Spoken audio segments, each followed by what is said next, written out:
दोस्तों, अब तक आप लोगों ने बहुत सी मोटिवेशनल वीडियोस देखी होंगी, बहुत सी सक्सेस स्टोरीज सुनी होंगी, लेकिन आज के इस वीडियो में मैं आपको एक ऐसे इंसान की सक्सेस स्टोरी बताने वाला हूँ जिससे नफरत करने वाले लोगों की भी कमी नहीं है, तो उससे प्यार करने वालों की संख्या भी करोड़ों में है। दोस्तों, आज का ये वीडियो आपके अंदर एक ऐसी आग लगाने वाला है कि इसे देखने के बाद आप खुद से जरूर बोलोगे कि अगर ये इंसान कर सकता है तो मैं भी कर सकता हूँ। दोस्तों, जब भी सक्सेस या कामयाबी पाने की बात होती है तब हर इंसान यही सोचता है कि पूरी लगन और मेहनत से अपने सपने को पूरा करो और बस बाद में ऐसो आराम के साथ पूरी लाइफ स्पेंड करो। लेकिन आज की इस वीडियो में मैं आपको एक ऐसे शख्सियत की जीवन गाथा से रूबरू करवाऊंगा जिसने बताया कि किसी भी इंसान की लाइफ बस उसे सक्सेस मिलने तक की नहीं होती, बल्कि उसकी असली कहानी तो कामयाबी मिलने के बाद शुरू होती है। ये ऐसी शख्सियत है जिसने कोई बहुत बड़ा रोमांटिक सीन किए बिना ही सबसे बड़े रोमांटिक स्टार का खिताब अपने नाम कर लिया। ये ऐसा बंदा है जिसने अपने हाजिर जवाबी दिमाग से बड़े बड़े लोगों के मुंह बंद करवाए।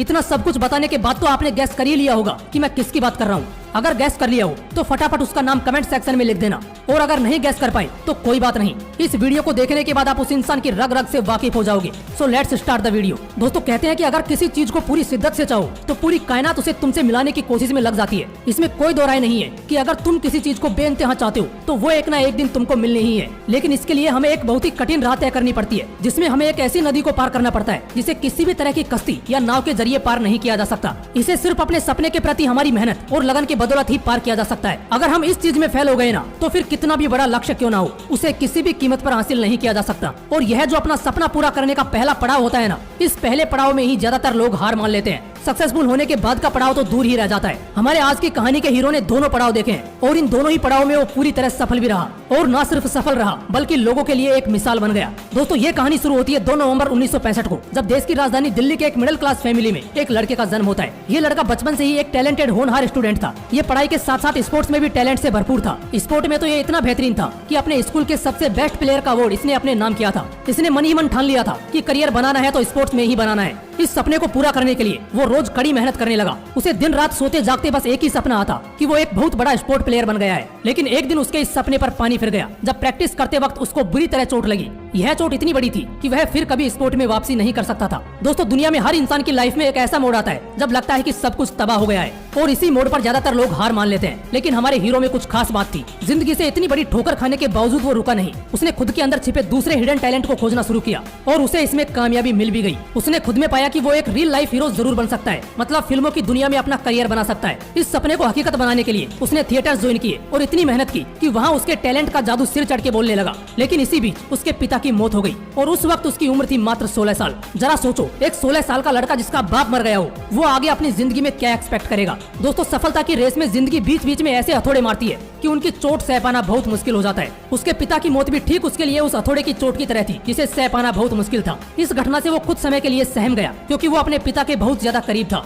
उसके माँ बाप उसके लिए भगवान से भी बढ़कर थे। लेकिन पिता की मौत के बावजूद उसने हार नहीं मानी। उसने अपने सपने को अपने पिता के सपने के रूप में देखा और कुछ ही दिनों में वो दोगुनी ताकत के साथ खड़ा हुआ और फिर से अपने सपने को पूरा करने की ओर बढ़ने लगा। वो इतने बेहतरीन ढंग से काम कर रहा था कि उसे टीवी सीरियल में काम करने का मौका मिल गया। दोस्तों, जब लोगों को इस तरह का मौका मिलता है तो वो लोग इसे अल्टीमेट सक्सेस मिलने की तरह सेलिब्रेट करते हैं। लेकिन हमारे हीरो ने इसे एक ऐसी अपॉर्चुनिटी के रूप में देखा जहां वो अपनी एक्टिंग स्किल्स को और भी ज्यादा इंप्रूव कर सकता है। और यह सच बात है क्योंकि इस दौरान उसे कई फिल्मों में काम करने का ऑफर आया, मगर उसने ये ऑफर्स ये कहते हुए ठुकरा दिए कि उसे अपनी स्किल्स को और भी ज्यादा इंप्रूव करना है, ताकि जब भी लोग उसकी परफॉर्मेंस देखें तो लोगों को उसे जज करने का मौका ही ना मिले। इसलिए वो टीवी सीरियल्स में ही काम करता रहा। लेकिन इसी दौरान उसकी माँ ने भी दुनिया को अलविदा कह दिया। इस घटना के बाद उसने ठान लिया कि वो अब अपने कदम आगे बढ़ाएगा और फिल्मी दुनिया में कदम रखेगा। और फाइनली वो फिल्मी दुनिया में कदम रखने के लिए बॉम्बे रवाना हो गया। साल 1991 में उसने एक एक्टर के तौर पर अपने फिल्मी करियर की शुरुआत की। वो शुरुआती समय में ही काफी हद तक अपनी छाप छोड़ने में कामयाब रहा। एक हीरो के तौर पर छोटी मोटी कामयाबी हासिल करने के बाद उसने कई फिल्मों में एंटी हीरो के तौर पर काम किया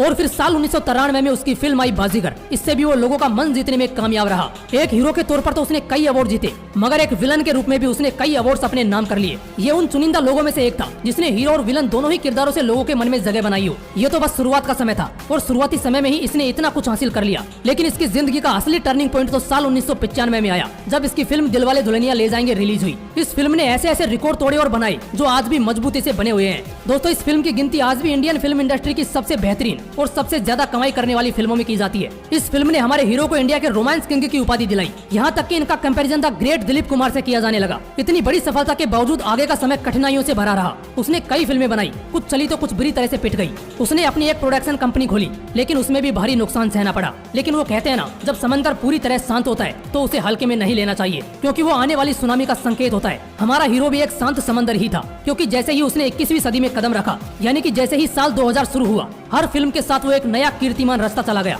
उसने रोमांटिक से लेकर रोबोट ऐसे ऐसे कैरेक्टर्स किए जिन्हें आज भी जब देखा जाता है तो तालियां और सीटियां बजती है। एक प्रोडक्शन कंपनी खोल के नुकसान उठाने के बावजूद उसने हार नहीं मानी थी। उसे अपने बिजनेस माइंड पर पूरा विश्वास था, इसलिए उसने साल 2004 में फिर से एक प्रोडक्शन कंपनी बनाई। दोस्तों, आपको विश्वास नहीं होगा, लेकिन आज ये कंपनी इंडिया के सबसे बड़े प्रोडक्शन हाउसेज में से एक है। ये कंपनी बड़ी बड़ी फिल्मों में VFX वर्क का भी काम करती है। और आज की बात करें तो ये इंसान दुनिया का तीसरा सबसे रिचेस्ट एक्टर है। दोस्तों, अब तक तो आप लोग समझ ही गए होंगे, ये कहानी थी किंग ऑफ बॉलीवुड और किंग खान के नाम से जाने जाने वाले बॉलीवुड सुपरस्टार शाहरुख खान की। इतनी बड़ी सक्सेस हासिल करने के बावजूद ये इंसान आज भी इसे सक्सेस के तौर पर नहीं देखता। उसका कहना है कि सक्सेस को हासिल करना तो बस एक मामूली सी बात है, असली परीक्षा तो सक्सेस को अचीव करने के बाद उस सक्सेस को बनाए रखना है। खुद ही सोचो यार, जो इंसान जीरो से उठकर दुनिया का सबसे धनी हीरो बन सकता है, तो तुम क्यों नहीं। इसलिए खुद पर विश्वास रखो, खुद की क्षमताओं पर विश्वास रखो, फिर देखना आप एक दिन जरूर कामयाब हो जाओगे। अगर वीडियो अच्छा लगा तो इसे अपने दोस्तों के साथ जरूर शेयर करना, और अगर अभी तक आपने मोटिवेशनल विंग्स को सब्सक्राइब नहीं किया है तो ऐसे ही पावरफुल मोटिवेशनल वीडियोस के लिए इसे सब्सक्राइब करके बेल आइकन जरूर दबा लेना। फिर मिलते हैं नेक्स्ट वीडियो में एक नए मोटिवेशन के साथ।